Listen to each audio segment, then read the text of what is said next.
여러분, 오늘 말씀의 제목이 무엇이죠? 모르는 것이 약이 아니다. 여러분, 어떤 속담이 생각나십니까? 그렇죠. 여러분을 제가 잠깐 모를 수도 있겠다 싶었는데 역시 모르는 것이 약이다라는 속담이 아마 생각이 날 것입니다. 때로는 어떤 부분에 있어서는 아는 것보다 차라리 모르는 것이 더 나을 때가 있다라는 그런 의미겠죠. 어떤 경우에 있어서는 우리가 그것을 몰랐으면 모르겠는데 괜히 알게 되어져서 또 알아서 때로는 마음이 어려워지고요, 삶이 어려워질 때가 있기 때문에 이런 속담이 생겨난 것입니다. 모르는 것이 약이다라는 것이죠. 그런데 오늘 저는 본문 말씀을 통해서 이와는 정반대의 이야기를 이제 여러분과 나누려고 하는 것입니다. 물론 어떤 부분에 있어서는 모르는 게 더 나은 것이 있다라는 점은 동의를 하지만은 그럼에도 불구하고 우리가 절대 몰라서는 안 되는 것이 있다는 것이죠. 그리고 반드시 알아야 될 내용이 있다는 것입니다. 그래서 말씀드리는 것입니다. 모르는 것이 결코 약이 아니란 것이죠. 오늘 말씀드릴 내용에서는 반드시 알아야 된다는 것입니다. 이것은 제 혼자만의 말이 아니라 오늘 말씀이 이것을 증거하고 있죠. 오늘 주신 말씀에 보면요, 우리가 몰라서는 안 된다라고 말씀하고 있습니다. 너희가 이것을 반드시 알았으면 좋겠다라고 오늘 말씀이 증거하고 있다는 것이죠. 오늘 말씀 다시 한번 자세히 보시기 바랍니다. 내가 하나님의 아들의 이름을 믿는 너희에게 이것을 쓰는 것은 너희로 하여금 너희에게 영생이 있음을 알게 하려 함이라. 여기서 내가라는 건 누구겠습니까? 목사님이 얘기하십시오. 그런 거죠. 이 요한 1서를 기록한 기록자 바로 사도 요한을 얘기하는 것입니다. 사도 요한은 우리가 알고 있다시피 세베대의 아들이고 야고보의 형제이기도 한 인물 아니겠습니까? 그러니까 이 사도 요한이 지금 이 글을 쓰고 있는데요. 그러면 이게 사도 요한이 우리에게 하는 말입니까? 아니면 하나님께서 말씀하시는 것입니까? 아멘. 그러니까 사도 요한을 통해서 주신 하나님의 말씀이란 것이죠. 그래서 여기서 내가라는 것은 하나님께서 말씀하시는 것과 동일해도 전혀 문제가 없다는 것입니다. 그런데 내가 누구에게 쓰냐면 너희에게 이렇게 되어 있습니다. 이 너희는 누구겠습니까? 정확하게 말씀하셨죠. 이걸 이제 1차적으로 볼 때는 오늘 이 요한 1서가 해람되고 읽혀지던 그 아마 소아시아 지역에 흩어진 디아스포라에 있는 그런 교회들을 얘기할 것이고, 그 교회에서 신앙생활하고 있는 그리스도인들, 바로 하나님의 백성들을 얘기할 것입니다. 그런데 이 의미를 확장해 보면요, 오늘 말씀에도 있듯이 하나님의 아들의 이름을 믿는 자들이 바로 너희죠. 그러니까 여러분들은 하나님의 아들의 이름을 믿습니까? 안 믿습니까? 하나님의 아들이 누굽니까? 남의 족보에 내가 관심을 가지게 됩니까? 하나님의 아들이 바로 예수 그리스도인 줄 믿습니다. 이 예수를 믿는 자들, 저와 여러분과 같이 이 땅을 살아가서 세상 가운데 흩어져 있는 바로 하나님의 자녀들을 이야기하는 것입니다. 결국 그리스도인들이라는 것은 교회만 다니고 있는 자들이 아니란 것이죠. 내가 교회를 다니고 있기 때문에 나는 그리스도인입니다. 이것은요, 반은 맞고 반은 틀린 것입니다. 왜냐하면 성경에서는 교회를 다니는 사람을 그리스도인이라고 얘기하고 있지 않습니다. 그러면 성경을 많이 읽는 사람이 그리스도인이냐? 그것도 아닙니다. 기도를 열심히 하는 사람이 그리스도인이냐? 그것도 아니죠. 오늘 이 요한일서에 나온 이 말씀에 비춰볼 때 그리스도인이라는 것은 하나님의 아들 곧 예수 그리스도를 믿는 자들이 그리스도인인 줄 믿습니다. 그러니까 교회 안에는요, 그리스도인이 있을 수도 있고 그리스도인이 없을 수도 있습니다. 교회를 열심히 다니시는 분들 중에도 진짜 그리스도인이 있을 수도 있겠지만 또 아닐 수도 있다는 거예요. 아마 저와 여러분은 진짜 예수님을 믿는 그리스도인인 줄 믿습니다. 만약에 여기에 대한 답이 안 나온다 싶으면 전혀 부끄러워하지 마시고 조용히 저를 찾아오시면 됩니다. 찾아오셔서 목사님, 저도 진짜 그리스도인이 되고 싶습니다. 저도 진짜 인격적으로 하나님을 만나고 싶습니다. 진짜 나도 이 땅에 하나님과 함께하는 삶의 주인공이 되고 싶습니다. 그리 말씀하신다면 저는 능력이 없지만 하나님의 말씀을 가지고 어떻게 하면 하나님의 자녀가 될 수 있는지, 어떻게 하면 그리스도인이 될 수 있는지 제가 도와드리도록 하겠습니다. 그래서 우리가 잘 아는 요한복음 1장 12절에는 하나님의 자녀가 되는 사람들에 대해서 교회 다니는 사람, 뭐 성경 읽는 사람, 기도하는 사람이라 이야기하지 않았습니다. 어떤 사람이라고 했죠? 영접하는 사람, 믿는 사람, 예수님을 믿고 인생의 주로 예수님을 영접한 그 사람을 바로 하나님의 자녀다라고 말씀했다는 것입니다. 오늘 이 말씀에 보니까 이것을 너에게 쓰는 것을 했는데 이것은 뭡니까? 제가 오늘 문제를 많이 내서 좀 어렵죠. 예, 이것이란 거는 말 그대로 요한 1서를 얘기하는 것이고 요한 1서뿐만 아니라 하나님의 말씀을 이야기하는 것입니다. 결국 이 내용을 정리를 해보면요, 이런 내용입니다. 내가 이 성경을 너에게 쓴다, 너에게 말씀을 준다. 근데 이건 하나님께서 말씀하시는 것이죠. 그런데 그 이유와 목적이 있다는 것입니다. 내가 이 성경을 주는데 이유가 있다, 목적이 있다라고 얘기하시는 거예요. 근데 그 이유와 목적이 뭡니까? 너희로 하여금 뭐가 있음을? 너희에게 영생이 있음을, 뭐라고요? 영생이 있음을 알게 하려 함이라.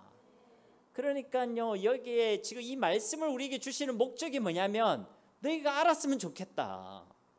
모르면 안 된다. 알았으면 좋겠다. 무엇을요? 너희에게 영생이 있음을 알았으면 좋겠다. 여러분, 오늘 이 말씀이요, 여러분과 저에게 들려주는 하나님의 음성으로 들려주기를 주님의 이름으로 축복합니다. 하나님께서 간곡하게 얘기하시는 거예요.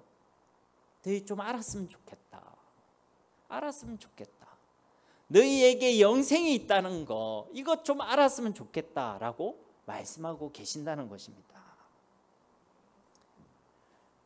그런데 여러분, 이 영생이 있었으면 좋겠다라는 이 내용은요, 영생에 대해서 너희 알았으면 좋겠다는 이 내용은요, 두 가지로 정리할 수 있습니다. 하나는요, 영생이 있다는 것을 알았으면 좋겠다, 이 얘기예요. 영생의 삶이 있다는 것을 알았으면 좋겠다라고 말씀하는 것입니다. 여러분, 영생의 삶이 있다는 것을 아는 저와 여러분이 되기를 간절히 소망합니다. 여러분, 영생의 삶이 있습니다. 우리가 육신의 몸을 입고 살아가니까 육신의 삶만 있다고 착각해서 그렇지 않습니다. 우리에게는 영생의 삶이 있다는 것을 우리는 잊지 말아야 한다는 것이죠. 여러분, 하나님께서 우리에게 주신 축복의 핵심이요, 영생이었습니다. 하나님께서 이 세상을 만드시고 창조하시고 사람을 만드시고 복을 주셨죠. 그 복을 상징적으로 보여주던 곳이 바로 에덴 동산이었습니다. 그리고 그 에덴 동산 가운데 이 사람에게 주신 그 복을 핵심적으로 상징하던 나무가 있었죠. 그 나무 이름이 뭡니까?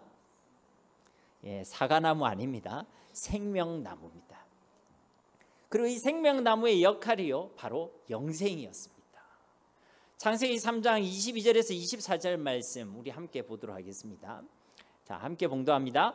여호와 하나님이 이르시되 보라, 이 사람이 선악을 아는 이래 우리 중 하나가 같이 되었으니 그가 그의 손을 들어 생명나무 열매도 따먹고 영생할까 하노라 하시고, 여호와 하나님이 에덴 동산에서 그를 내보내어 그의 근원이 된 땅을 갈게 하시니라.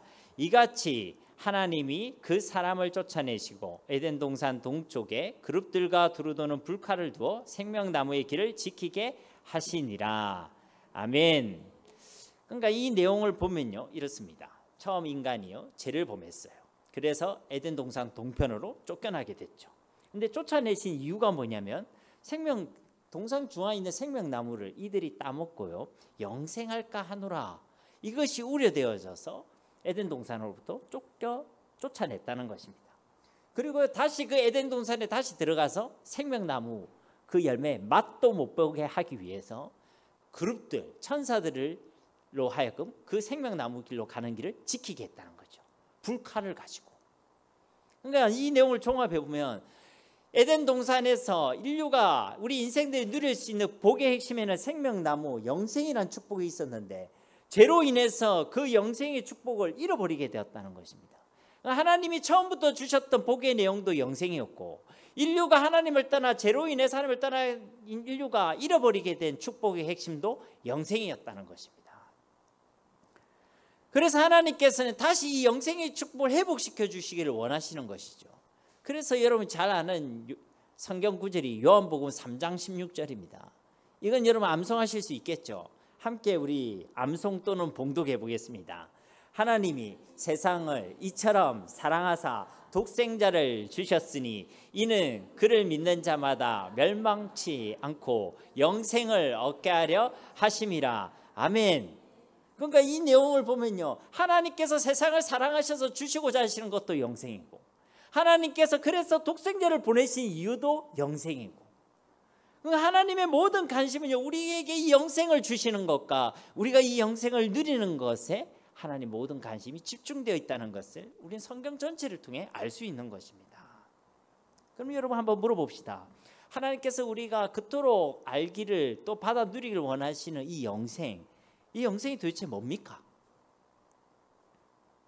이 영생이 뭡니까? 이게 중요한 거 아닙니까? 그죠?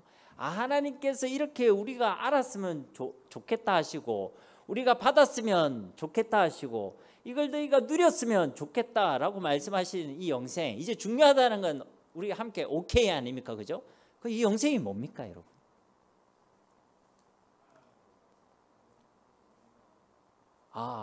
예, 우리 이중균 집사님 거의 제가 원하는 답을 100% 맞게끔 이야기해 주셨는데, 보통 영생이라고 얘기를 하면요, 이걸 그냥 한자 그대로 생각하는 거죠. 길게 사는 거, 오래 사는 거, 죽음을 보지 않고 영원히 사는 거, 보통 그렇게 이해를 합니다.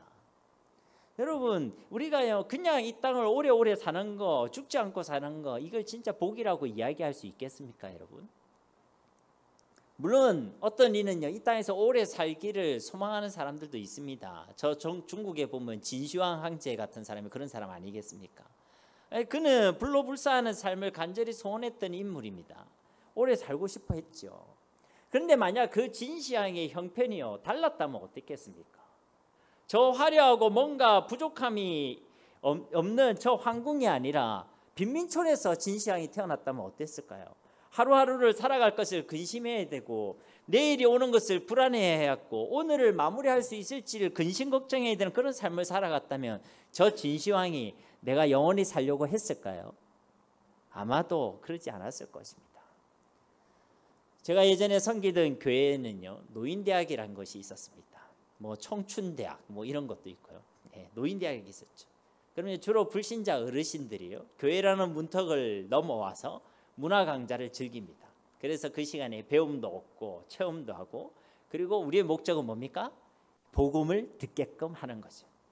물론 제가 직접 진행한 것은 아니었습니다. 그런데 한 번씩 가보면요 오고 가는 어르신들이 그 시간들을 통해서 교회를 편하게 생각하는 거예요. 아무리 전도회가 오라고 해도 막 입구에서 에이 안 간다 하고 도망가시는 분들도 있는데, 노인대 간다고 하면 어른들이 오는 겁니다. 그리고 그 시간에요 즐거워하고 재미있으시 하는 모습들을 제가 확인할 수 있었습니다. 그 중에 여러 가지 수업들이 있었는데 그 중에 제일 인기 있는 수업이 뭐였냐면 노래교실이었어요. 노래교실. 그러면 노래교실을 하면요 그날만큼은 유일하게 예배당 안에 찬송가가 아니라 건전가요, 트로트 같은 노래가 그 예배당에 짱짱하게 이렇게 울립니다. 여러분은 거룩하셔서 잘 모르겠지만 내 나이가 어때서, 비 내리는 호남선, 그런 노래들이 이제 그 예배당에 나온다는 것이죠. 그런데 그때 이 노래교실을 딱 마칠 때예요 마지막에 하던 그 인사말이 있는데, 그 인사말이 참 그 당시에 인상적이었습니다. 제가 최근에 가봤을 때는 그런 게 없었는데, 코로나 전에는 이런 인사를 했거든요. 어떤 내용이냐면, 앞에 있는 노래방이 아니라 노래교실 선생님이 걸어서 이렇게 외치면, 앉아 계신 어르신들이 뭐라고 얘기하면 하늘까지 이렇게 얘기해요. 뭐라고요? 한번 해볼까요? 걸어서 어떤 드라마 제목 같기도 하고요, 어떤 노래의 제목 같기도 하고. 근데 이 말의 의미를 잠시 생각해 보면 이런 것이죠. 언젠가 하늘 갈 때가 있다. 그러니까 이 세상을 떠날 날이 올 것이다. 그런데 그때까지는 다 걸어 다닐 수 있을 정도로 다들 건강히 있다가 가자, 이 얘기를 하는 겁니다. 그러니까 쉽게 말해서 우리 다음 볼 때까지 건강하게 있읍시다, 이 얘기를 이제 하는 것이죠. 그래서 저도 그 구호를 들으면서 잠시 기도했습니다. 이들이 외치는 대로 하나님, 이 어르신들이 진짜 하나님 나라 갈 수 있도록 구원의 은혜를 베풀어 주세요. 또 하나님 나라 갈 수 있도록 이 복음을 계속 들을 수 있도록 이 어르신들을 건강하게 해주세요. 제가 잠깐 그렇게 기도했던 기억이 있거든요. 결국 이 노래교실에서 얘기하는 이 구호의 속에는 뭐가 있냐면 이 땅을 얼마나 오래 사느냐, 또 영원히 사느냐, 이런 기대와 소망이 있는 것이 아니라 나에게 남겨진 이 시간들을 어떻게 보낼 것인가에 대한 소망이 담겨져 있다는 것입니다. 적어도 누워 있다가 하나님 나라 가고 싶지 않다는 것이죠. 정신도 온전하지 않고 몸도 제대로 움직이지 못해서 가만히 누워서 생명만 겨우겨우 유지하는 그런 상황 가운데서 이런 삶이 계속되었으면 좋겠다, 영원히 되었으면 좋겠다, 이렇게 소원하는 사람은 아무도 없다는 것입니다. 그러니 그냥 오래 사는 거, 그냥 길게 사는 거, 그냥 죽지 않는 삶, 그것은 사실 그렇게 중요한 가치가 아니라는 것이죠. 중요한 것은 어떻게 살아가는가, 어떻게 내가 살아있는가, 어떤 모습으로 내 삶을 마무리할 것인가, 이것이 사실은 더 중요한 가치라는 것에는 아무도 이의를 제기하지 않을 것입니다. 힘들어하고 있고 누워서 병상에서 스스로 정신도 온전치 않고 몸도 가누지 못한 그분에게 가서 뭐 인사한다 싶고 이대로 오래오래 사십시오 이렇게 얘기하면요, 그분께는 사실은 그게 복된 인사가 아닐 수 있다는 것이죠. 그러니 우리는 성경이 말하고 있는 영생이 무엇인지를 분명하게 잘 알고 있어야 합니다. 아까 우리 집사님께서 말씀하셨듯이요, 성경이 말하고 있는 영생을 이렇게 정의할 수 있습니다. 한번 따라해 볼까요? 영원하신 하나님과 영원토록 함께 살아가는 것. 아멘. 영원하신 하나님과 영원토록 함께 살아가는 것, 이것이 바로 영생이, 성경이 말하고 있는 영생의 참된 의미인 줄 믿습니다. 이전에 우리는 하나님을 떠나 있는 사망 가운데 있었다면 이제는 하나님과의 새로운 관계 속으로 들어가게 되는 것입니다. 하나님과 함께, 하나님과 영원토록 살아가는 영생의 삶을 살아가게 되었다는 것이죠. 지난주에 말씀드렸던 하나님이라는 그 인생의 제자리로 우리가 완전하게 돌아가게 되었음을 우리에게 선포하는 것이 바로 이 영생이란 것입니다. 그냥 이 땅을 살아가는 것은 앞서 말했듯이 아무런 의미가 없습니다. 그러나 그 의미 없는 인생 가운데 하나님이 함께 하시면 나의 삶의 모든 순간들이 의미가 생기는 줄 믿습니다. 이것은요, 여러분들이 조금 기억을 소환해서 여러분이 사랑했던 순간을 생각해 보십시오. 뭐 지금도 사랑하고 계신 분들은 별로 어렵지 않을 것이고요, 지금 뭔가 조금 서먹서먹 하신 분들이 그때가 언제였지 하고 고민하게 되실 수도 있을 것입니다. 여러분, 사랑을 하면 어떻습니까? 세상에 있는 거 하나하나가 의미가 생기지 않습니까? 괜히 들에 흔들리고 있는 꽃들도요, 그렇게 의미 있게 보입니다. 하늘에 있는 저 구름은 또 어떻습니까? 갑자기 그 사랑하는 사람의 얼굴로 보이지 않습니까? 조금만 하트로 비슷하게 보이면요, 왠지 우리들의 사랑을 축복하는 어떤 하늘에 펼쳐진 수채화 같이 보이지 않습니까? 밤하늘에 떠있는 저 별들은 어떻습니까? 멀쩡한 별들이 사랑 가운데 보면 저 별은 내 별이 되고 저 별은 네 별이 되죠. 그러니까 내가 사랑만 해도 이 세상에는요, 그런 하나하나 사소한 것들도 다 의미가 생긴다는 것이죠. 내 인생에 아무런 의미가 없는 것과 아무런 가치가 없는 것 같지만 하나님이 나와 함께 하시면 나의 삶에 있는 그 하나하나가요, 다 의미가 생기는 것입니다. 내가 잘하고 있는 것도 당연히 의미가 있겠지만 나의 약함에도 의미가 생기는 것이고, 나의 부족함에도 의미가 생기는 것이고, 나의 만남에도 의미가 생기는 것이고, 어떻게 하면요, 하나님이 우리와 함께 하시면, 하나님이 함께 하시면 우리 삶의 모든 것에 의미가 생긴다는 거예요. 그리고 이것이 얼마나 복된 것입니까? 여러분, 창세기 2장 7절 말씀에 보면 사람을 만드신 이야기가 나옵니다. 사람을 만드실 때 땅의 흙으로 사람을 만드셨죠. 여기까지는 굳이 말하면 흙덩어리입니다. 흙덩어리. 여러분이 처음 사람의 이름을 기억하시죠? 처음 사람의 이름이 무엇입니까? 예. 저 방금 놀랐습니다. 예, 아담이죠. 근데 이 아담인데 이 아담을 가리키는 히브리어가요, 아다마라는 단어가 있습니다. 근데 이 아다마의 원어의 뜻은 뭐냐면 붉다란 얘기죠. 붉은 흙을 얘기하는 것입니다. 결국 뭐 사람의 본질은 흙이라는 것을 잘 표현한 이름이 바로 아담이라는 이름이죠. 그러니까 첫 흙으로 사람을 짓으시고 그 이름을 아담이라 했다. 이 말은요, 아담을 가지고 흙으로 만들어서 사람을 만들고 그 사람의 이름을 흙덩어리라 했다. 이렇게 이야기하는 것입니다. 그러니까 여러분들의 삶의, 저와 여러분의 삶의 본질은요, 흙덩어리라는 것입니다. 저도 오늘 아침에 머리를 감고요, 드라이를 하고 왔거든요. 사람이 좀 그래도 멀쩡해 보이죠. 여러분들도 보니까 세수도 하시고 또 우리 여성분들 아름답게 또 찍어 바르시고 아름답게 꾸미고 오셨는데 사실 여러분의 존재 자체의 본질은 뭐라고요? 흙덩어리, 흙덩어리. 남자분들은 샤워를 하고요, 딱 거울 앞에 서면 괜히 자기가 조금 괜찮아 보일 때가 있거든요. 착각하시지 마십시오.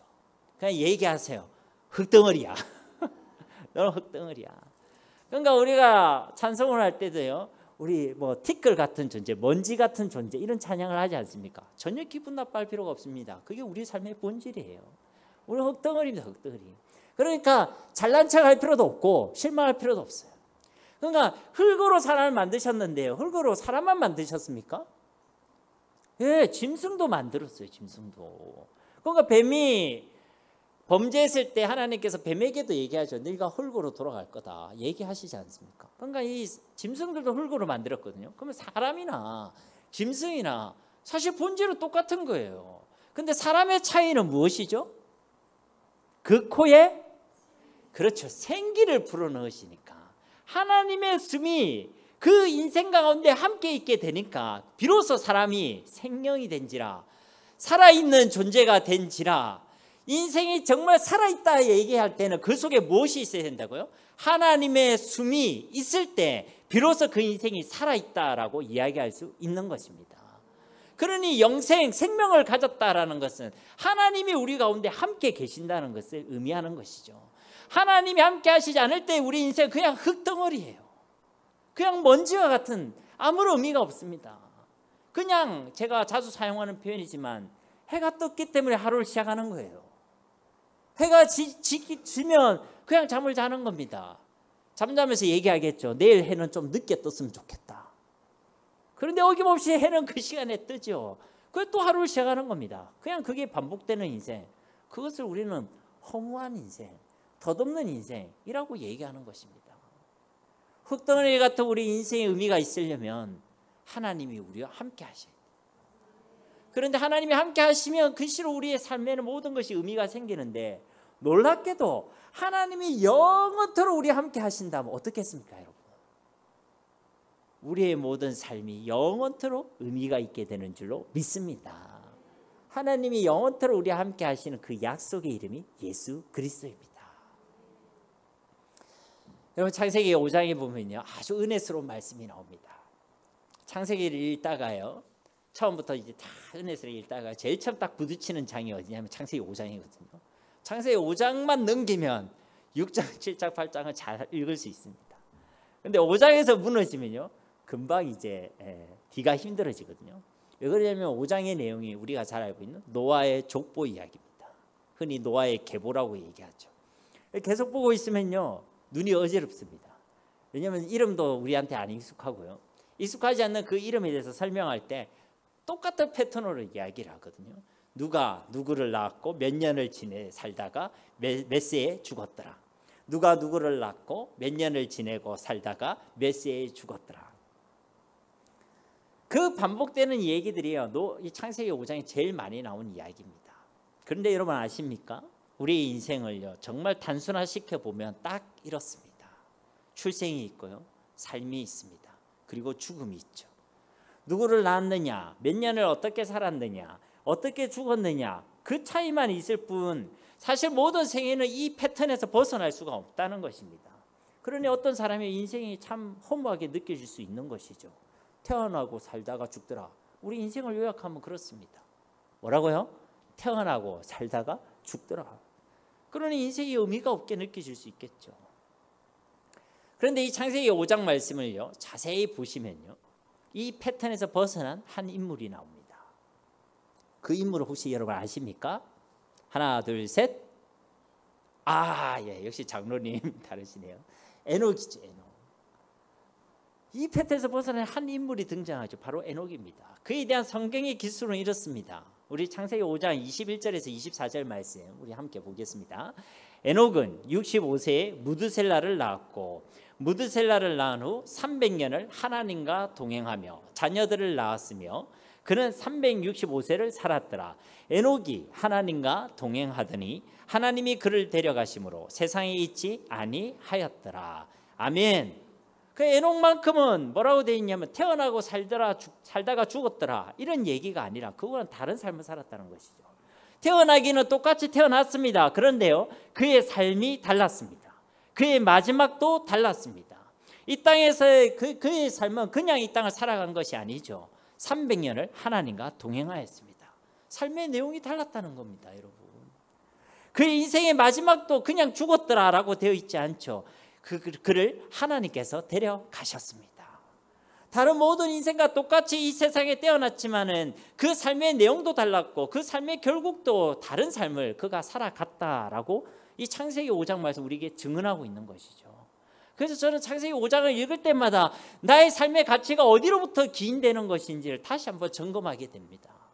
창세기 5장을 읽을 때마다 나의 덧없이 반복되는 이 일상 가운데 어떻게 하면 의미를 부여할 수 있을지 하나님으로부터 지혜를 얻게 됩니다.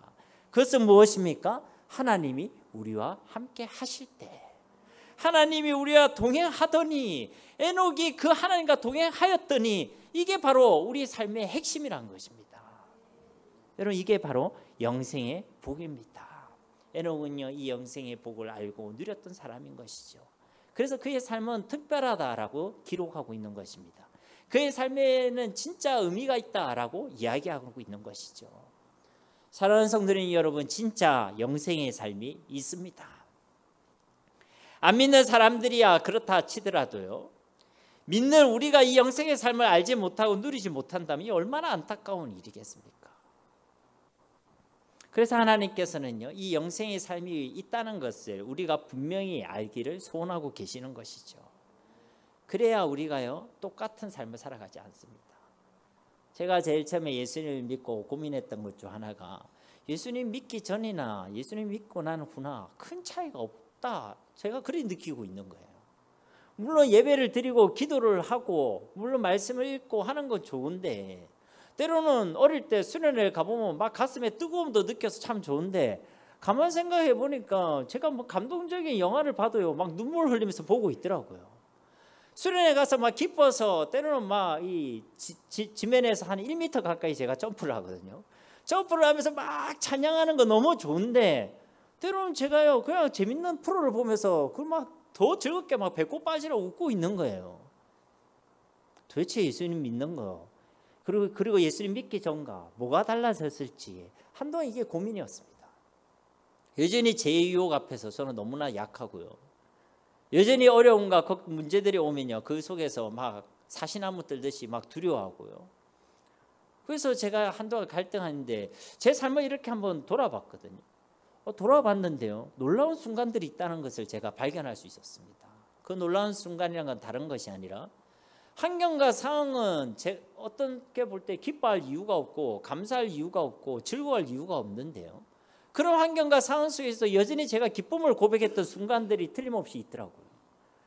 그런 환경 속에도 제가 여전히 감사하고 하나님 안에 주시는 행복을 누리고 있는 순간들이 있었더라고요.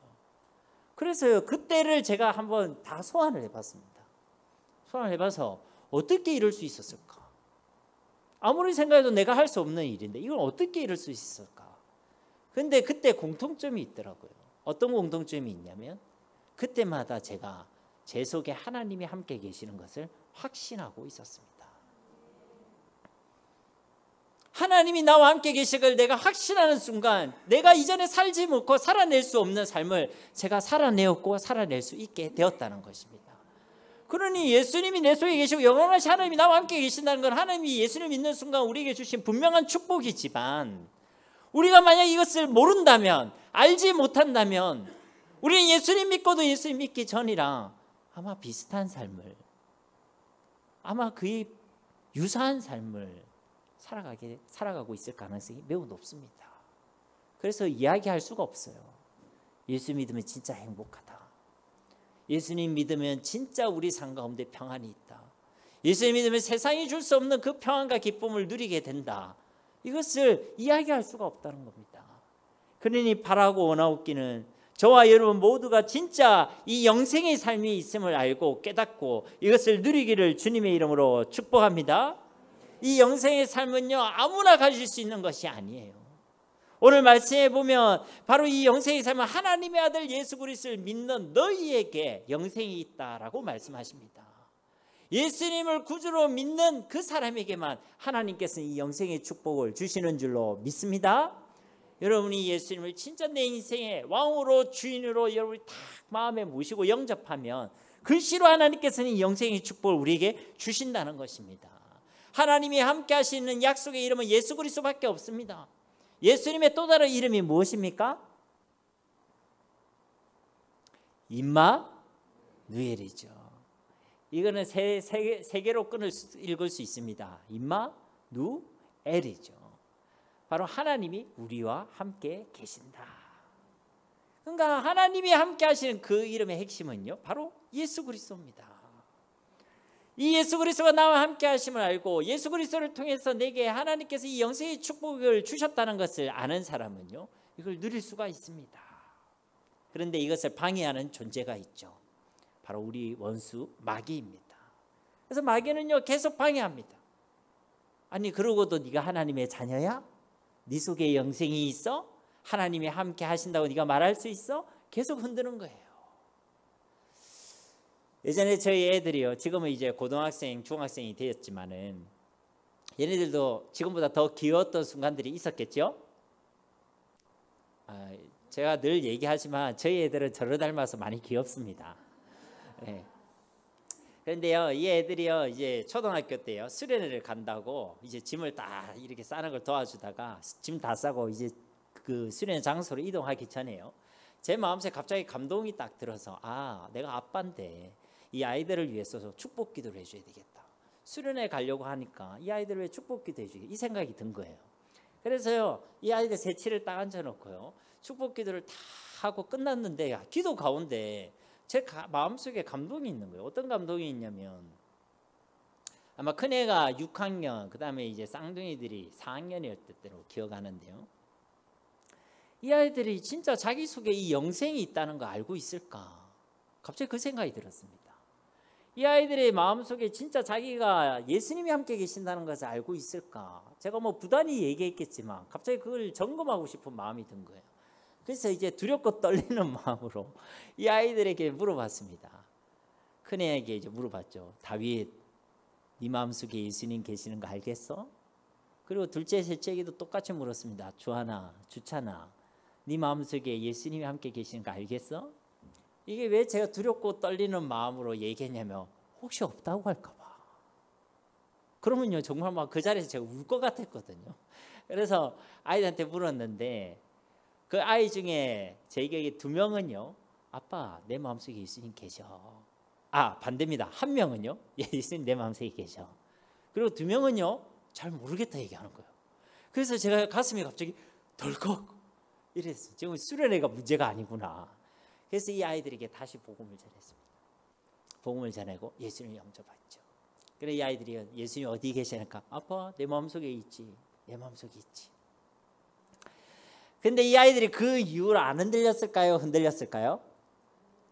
예, 안 흔들렸으면 제가 아주 참 멋진 간증이 될 건데, 그 뒤로도요 한 번씩 물어봤는데 한 번씩 흔들리더라고요.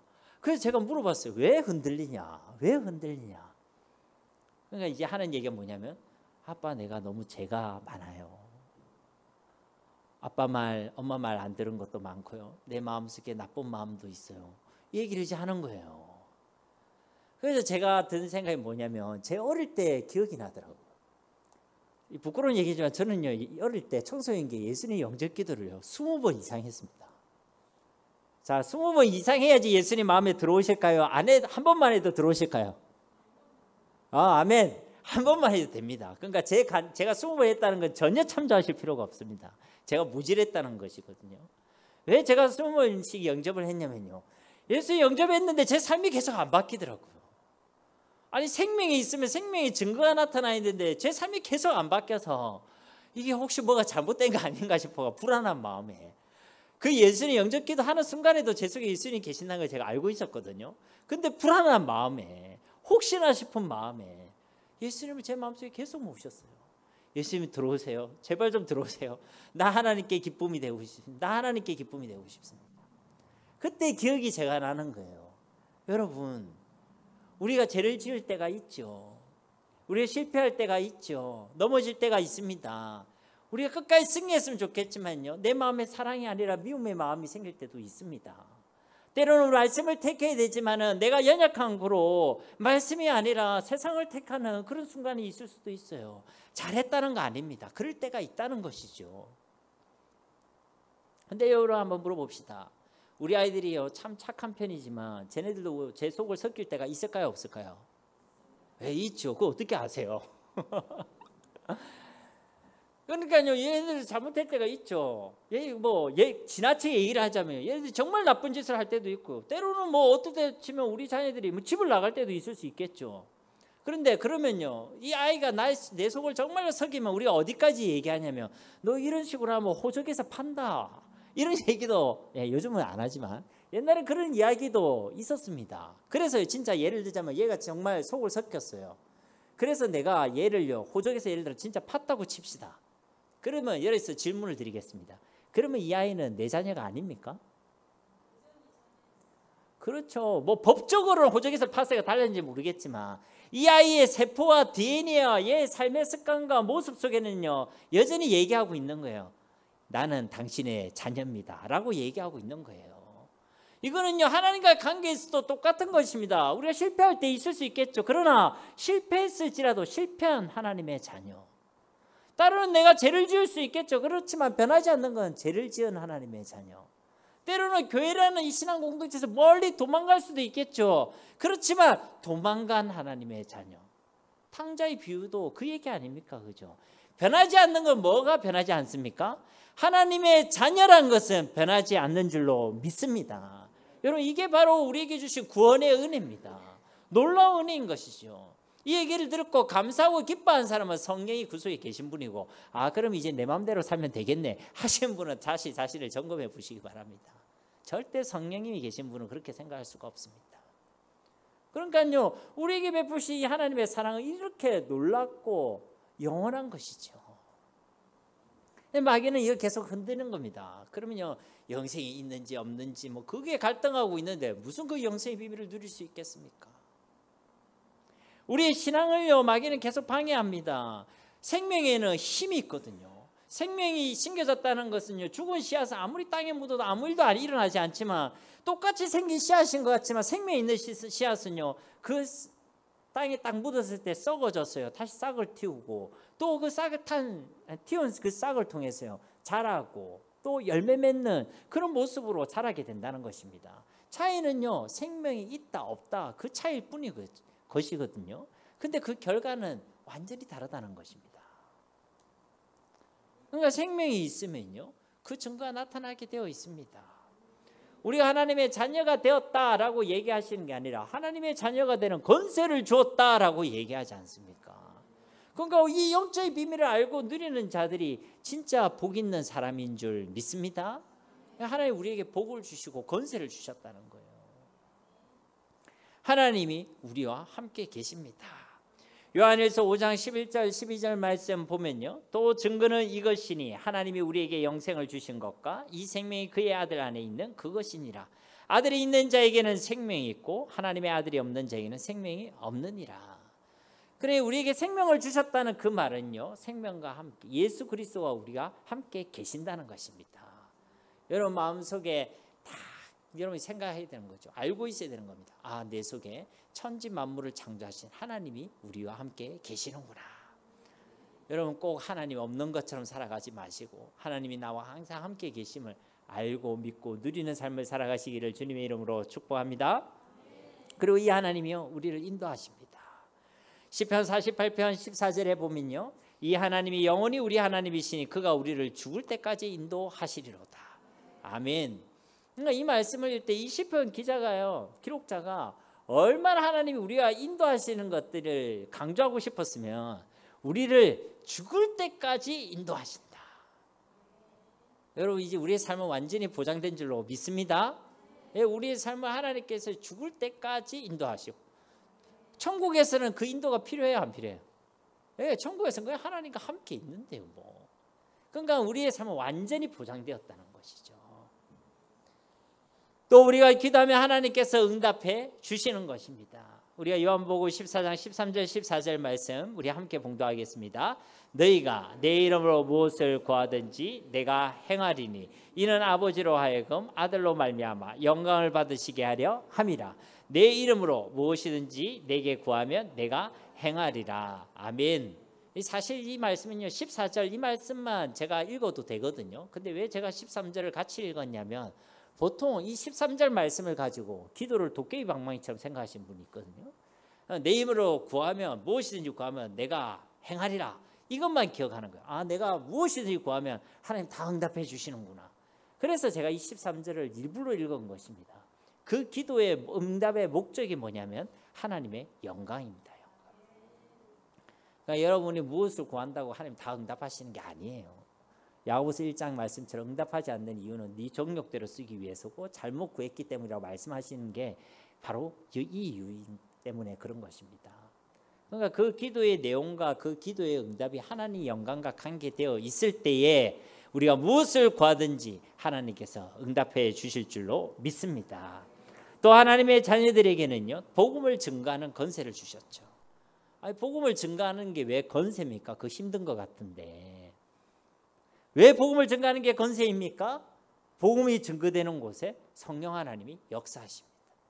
복음이 증거되는 그곳에 사탄의 나라가 무너집니다. 복음이 증거되는 그곳에 하나님의 나라가 임하게 되는 줄로 믿습니다. 그러니까 여러분이 복음 증거하는 일은요 사실은 놀라운 일인 거예요. 여러분이 복음 전에 그곳에 성령이 역사하시고 하나님의 나라가 임하고 사탄의 나라가 무너진다니까요. 마태복음 12장 28절 말씀에 보면 그러나 내가 하나님의 성령을 힘입어 귀신을 쫓아내는 것이면 하나님의 나라가 이미 너희에게 임하였느니라. 아멘. 마귀의 종되어 있던 그를 완전히 건져내는 게 예수 그리스도의 이름입니다. 제가 중학교 때 같이 이제 복음을 전하던 친구, 제가 도망 다녔다고 했잖아요. 같이 복음 전하자고 했는데 제가 도망 다녔었거든요. 그런데 그 친구들이 끝까지 저를 위해 얼마나 기도했는지 중3 때 제가 회심을 하고, 여기서 회심이란 거는 나도 복음을 같이 전해야 되겠다 이 생각을 한 겁니다. 그래서 이제 그 친구가 예수쟁이 1이었는데 제가 예수쟁이 2가 됐습니다. 제가 중학교 어디 나왔다고요? 예, 내성중학교 나왔죠. 그래서 제가 성격이 너무 내성적인데 그런 제가 예수쟁이 2가 되었다고요. 하나님의 은혜인 줄 믿습니다. 근데 이제 같이 복음을 전해 예수님을 영접한 친구 중에 한 명이요 고아원에 있는 친구가 있었어요. 부산에 온천장에 가면 그 당시 지금도 있는지 잘 모르겠지만 부산에 동래구 온천장에 가면 새들원이라는 고아원이 있었어요. 그 고아원에 다니던 친구였는데요. 이 친구가 중학생 되니까 이제 그 고아원 안에서 나름 형님뻘이었거든요. 형님뻘이어서 이제 그 있는데 어떤 그 이제 방이 있으면 굳이 말하면 방장 정도 되는 거죠. 그리고 고아원은 위계 질서가 군대나 마찬가지이기 때문에 형님 말이라고 하면 굉장히 힘이 있습니다. 그런데 그 방에 한 명 사고뭉치가 있는 거예요. 사고뭉치가 뭐 어떤 사고뭉치냐면 밤만 되면 이 친구가요 초등학교 그 당시 5학년이었는데 오줌을 싸는 겁니다. 이 오줌을 싸면요 또 그 혼나고 그 방 전체가 또 벌을 받고 이러니까 이 오줌 싼 건 이제 굉장히 이제 이 친구가 이제 별로 안 좋아하고 있었거든요. 근데 이 친구가요 이 오줌 싸는 친구가 하루만 오줌 싸는 게 아니고 계속 지속적으로 오줌을 싸는 거예요. 그래가지고 이제 이 친구가 이제 부른 거예요. 면담한다고. 그러면서 이제 얘기했겠죠. 이놈의 시키 이러면서 겁 터지면서 네 똑바로 얘기해라. 왜 오줌 싸느냐. 그러니까 이 친구가 말을 굉장히 못하고 있는 거예요. 왜 오줌 싸는 이유를 말을 못하는 거예요. 얘기해봐라. 빨리 똑바로 얘기해라. 거짓말하지 마라. 이렇게 얘기하는데 이 친구가 뭐라 얘기했냐면 밤마다 자기가 귀신을 본다는 거예요. 밤마다. 귀신을 보는데 항상 저쪽 천장에서부터 나타난 그 귀신이요 자기한테 다가온다는 거예요. 그리고 자기한테 다가와서 자기를 끌어안는데요. 근데 그때마다 이 친구가요 너무 놀래가 이 오줌을 싸는 거예요. 너무 놀래가. 그리고 이제 이 친구도 어차피 복음을 이제 들었으니까 잘 모르잖아요. 그런 걸 잘 모르는데 이게 일단은 귀신 신하라 까먹는 소리는 아닌갑다 싶어가지고 이제 우리들한테 찾아온 거예요. 찾아와서 이런 일이 있다, 이랬다, 이렇게 얘기해서 저희들이 뭐랬냐면 저희들이 고아원 들어갈 수는 없으니까 그러면 그에게 복음을 전해라, 예수님을 얘기해줘라. 그래서 이 친구가요, 뭐 자기가 얼마나 잘 전했겠습니까? 전하면. 그래서 근데 일단은요, 뭐 어떤 서툴게 예수님을 전한 거예요. 그 예수님 그 친구 영접하겠는데 이 애가 영접을 하겠다 한 거예요. 꼬마가. 그런데 영접하려고 하는데요, 그 순간 갑자기 문을 콱 하는 거예요. 그러가 거기에 보모들 있지 않습니까? 그죠? 그러가 뭐 하는데 빨리 자기 자리 들어가. 그래서 방해를 연속 3번이나 했대요. 예수 영접하려고 하면 그때마다. 그래가 이 친구가요, 뭘 했냐면 이제 그 방 창문으로 넘어갔어요. 창문으로 넘어가서 그 방에 들어가 가지고 몰래 다시 예수님을 전하고 예수를 영접했습니다. 여러분 어떻게 됐을까요? 그 뒤로 이 친구가 오줌 싸기에서 정상으로 돌아온 줄 믿습니다. 그래서 제가 언제 그 세도론이라는 곳을 찾아갈 기회가 있었거든요. 갔는데 그 친구가 다 인사를 시켜주는 거예요. 얘가 걔 오줌 싸기였다고. 근데 지금은 예수님 믿고 정상이 되었다고. 여러분 복음이 증거되는 그곳에 사탄의 나라가 무너지고 하나님의 나라가 임하는 하나님의 역사가 있는 줄 믿습니다. 앞으로도 제가 전도 현장에 있었던 많은 얘기들을 여러분과 얘기하겠지만요, 진짜 복음이 증거되는 곳에는 하나님의 성령이 역사하십니다. 근데 이거는요, 여러분이 엄청난 능력이 있어서 그런 일이 일어나는 게 아닙니다. 제가 얘기했잖아요. 막 예수님 영접한 중학교 1학년 애가 그렇게 찾아가서 거의 읽다시피 복음을 전했는데도 그런 하나님의 역사가 일어난 줄로 믿습니다. 여러분이 마음에 소원을 품고 내가 전도하면 그곳에 하나님의 나라가 임하고, 또 전도자에게는 하나님께서 함께 하신다는 약속을 주셨으니까 여러분의 삶 가운데도 하나님이 함께 하시는 은혜와 복이 있을 줄로 믿습니다. 여러분 이처럼요, 하나님께서는 우리에게 예수 그리스도를 주셨고 예수 그리스도 안에 모든 것을 다 주신 줄로 믿습니다. 로마서 8장 32절 말씀 우리 함께 봉독하도록 하겠습니다. 자기 아들을 아끼지 아니하시고 우리 모든 사람을 위하여 내주신 이가 어찌 그 아들과 함께 모든 것을 우리에게 주시지 아니하겠느냐. 아멘. 예수님을 주셨다는 것은 우리에게 모든 것을 다 주셨다는 의미인 줄로 믿습니다. 중요한 것은 뭡니까? 우리가 이것을 알아야 합니다. 모르면 이전과 다를 바 없는 삶을 살아가게 된다는 것이죠. 우리나라 속담에도 이런 말이 있습니다. 돼지 목에 진주 목걸이. 값어치를 모르는 사람에게는 보물도요, 아무리 좋은 보물이라도 아무런 소용이 없다는 것입니다. 아무리 백지수표를 주면 뭐합니까? 가치를 모르면요, 그냥 흥 하고 풀고 버리게 되는 것이죠. 아무리 다이아몬드가 귀하고 황금이 귀하면 뭐합니까? 그게 그냥 빛나는 돌멩이로 알고 그 가치를 모르니까 빵이랑 먹거리랑 바꾸고 하찮은 물품이랑 바꿨다는 우리 역사적 전례를 우리는 이미 알고 있지 않습니까? 이와 똑같은 것입니다. 하나님께서 우리에게 예수 그리스도를 주셨고 그 안에 모든 것을 주셨고 영생의 복을 주셨지만 우리가 알지 못하고 믿지 못하고 확신하지 못하면 우리 예수님 믿기 전이나 후나 똑같은 삶을 거의 살아갈 수밖에 없게 된다는 것입니다. 가장 귀한 것을 얻었음에도 불구하고 그 귀한 것을 모르니까 세상에 가치 없는 것과 바꾸며 살아간다는 거예요. 바울은 그것은 똥과 같은 것이라 했는데 우리는 가장 귀한 이 예수 그리스도를 똥이랑 바꾸면서 살아간다는 것입니다. 세상이랑 바꾸고 사람이랑 바꾸고 내 욕심으로 바꾸고 내 계획으로 바꾸고 그것은 하나님이 원하시는 것이 아니란 것이죠. 사랑하는 성도님 여러분, 영생의 삶이 있음을 꼭 기억하시기를 주님의 이름으로 축복합니다.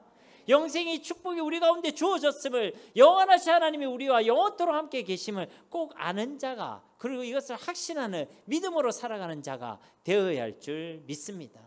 그러면 우리의 삶은 달라지는 것이죠. 우리의 삶은 변화가 일어나게 되는 것입니다. 그러니 한번 따라해 보시기 바랍니다. 모르는 것이 약이 아니다. 아는 것이 힘이다. 아멘이십니까? 마지막으로 우리 에베소서에 나타난 바울의 기도 두 편을 함께 읽어보는 것으로 오늘 말씀을 마치고자 합니다. 에베소서 1장 17절에서 19절 말씀 우리 함께 봉독해 보겠습니다.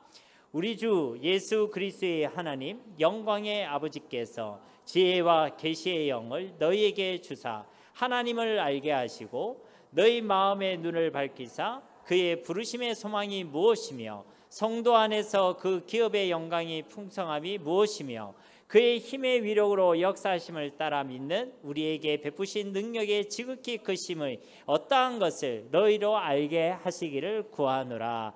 아멘. 하나님 아버지께서 지혜와 계시의 영을 주셔서 이 영적인 비밀을 풍성히 알게 해달라. 바울이 지금 그렇게 기도하고 있는 것입니다.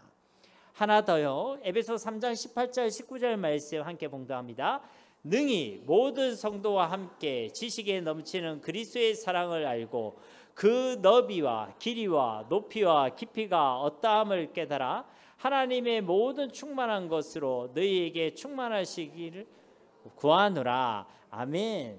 그러니까 우리의 믿음이 더욱 자라고 또 강건해져서 지식에 넘치게끔 이 그리스도의 사랑을 알고 이 영생의 비밀을 아는 그 지혜의 깊이와 높이와 넓이가 더 충만해지기를 그가 간구하고 있는 줄로 믿습니다.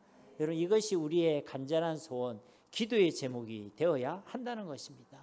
그러면 하나님께서요, 이 영생의 비밀을 알고 확신하고 누리는 길로 우리를 인도해 주실 줄 믿습니다. 이런 은혜와 복을 풍성히 누리는 우리 모두가 되어지기를 주 예수님의 이름으로 간절히 축원드립니다. 이 시간 우리 말씀을 기억하시면서 함께 기도하기를 소망합니다. 하나님, 우리에게 베푸신 그 은혜의 비밀을 내가 알기를 원합니다. 진짜 이 예수 그리스도 안에 모든 것 다 있음을 아는 자가 되어지기 원합니다. 이 영생의 비밀을 알고 영원하신 하나님과 함께 영원토록 살아가는 이 삶을 우리가 매일의 삶 가운데 살아내기를 원합니다. 주님, 은혜를 베풀어 주옵소서. 우리 합심을 함께 기도하며 나아가도록 하겠습니다. 살아계신 아버지 하나님, 감사합니다. 오늘도 우리에게 하나님의 귀한 말씀을 주심을 감사드립니다. 너희가 알았으면 좋겠다, 너희가 확신했으면 좋겠다, 이것만큼은 너희가 정말로 알고 누렸으면 좋겠다. 하나님, 그렇게 말씀하시고 우리 가운데 영원하신 하나님이 우리가 영원토록 함께 살아가는 이 영생의 비밀을 말씀해 주심을 감사드립니다. 하나님, 우리가 이것을 잊지 않기를 원합니다. 반드시 기억하기를 원합니다. 또 이것을 확신할 수 있는 믿음이 우리 가운데 있기를 원합니다. 이것을 우리 매일의 상황을 누리는 삶을 살아가기를 원합니다. 예수님 믿지 않는 사람들과 똑같은 삶을 살아가지 않기를 원합니다. 아무런 의미 없는 삶을 매일매일을 반복하는 삶을 살아내지 않기를 원합니다. 우리의 모든 삶의 의미를 부여하시고 우리 삶 가운데 은혜와 복을 내려주시는 하나님과 함께하며 하나님과 동행하는 삶을 살아가기를 원합니다. 주님, 은혜를 베풀어 주시옵소서. 우리가 허락하신 이 임마누엘의 비밀을 우리가 마음껏 누리며 우리가 이것을 증거할 수 있는 삶을 살아가기를 원합니다. 하나님이 우리와 함께 계신다. 하나님이 함께 계신 내 삶이 달라졌더라. 나 하나님이 함께 계신 나의 모든 삶의 의미가 생겼더라. 하나님, 이것이 우리의 간증이요 찬송이며 우리가 증거하는 예수 그리스도의 복음이 되어지길 원합니다. 주님, 우리의 삶 가운데 역사하여 주시옵소서. 주님이 우리 함께 하심을 확신하는 믿음으로 살아가게 하시고 그 믿음으로 세상을 이기는 주의 백성들이 다 되어지게 하여 주시옵소서. 감사드리며 예수님의 이름으로 간절히 기도드립니다. 아멘.